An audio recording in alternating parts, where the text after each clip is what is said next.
d'EPM, c'est un acronyme qui est de plus en plus utilisé. On parle également de FP&A, le Financial Planning and Analytics, CPM, Corporate Performance Management, ou EPM, Enterprise Performance Management.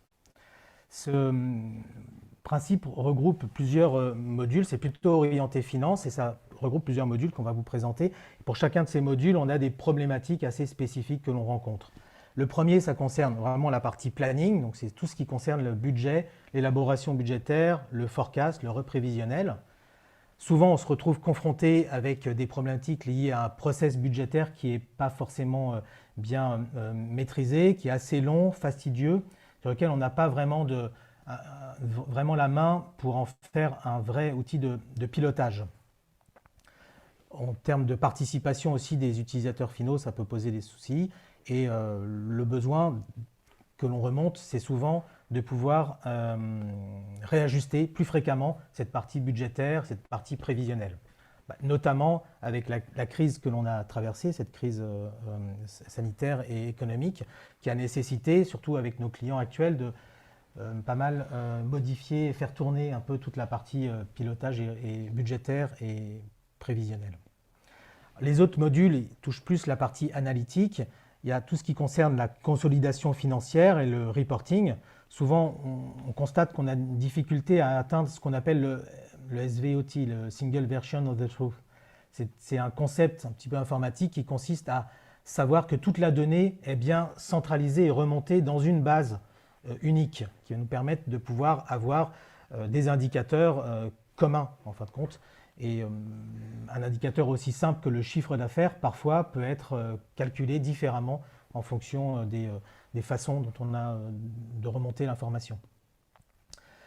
Aussi, des demandes pour construire des propres rapports ad hoc et un besoin aussi de s'adapter régulièrement à des changements, que ce soit des changements métiers ou des changements réglementaires même.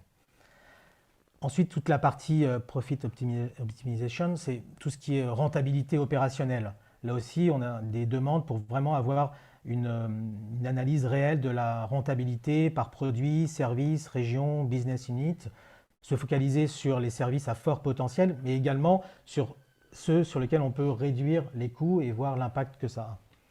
Et l'autre module qui est plus la partie dashboard, que l'on connaît aussi, qui permet d'avoir une vue globale, une vue transverse de l'organisation.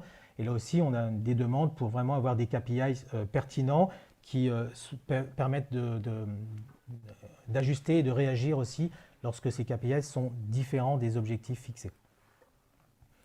Donc cette partie EPM, comment transposer après en termes de flux de données, se représente de cette manière-là.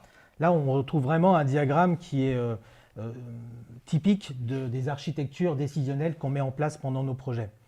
On a tout ce qui concerne les sources de données en bas, correspondant à l'organisation. Donc on trouve des ERP, des CRM, même parfois des outils BI un petit peu en mode local qui existent.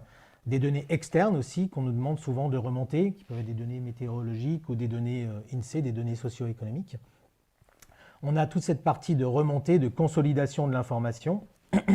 Donc c'est tout ce qui est data management pour homogénéiser l'information, souvent en termes de référentiels, en termes d'indicateurs.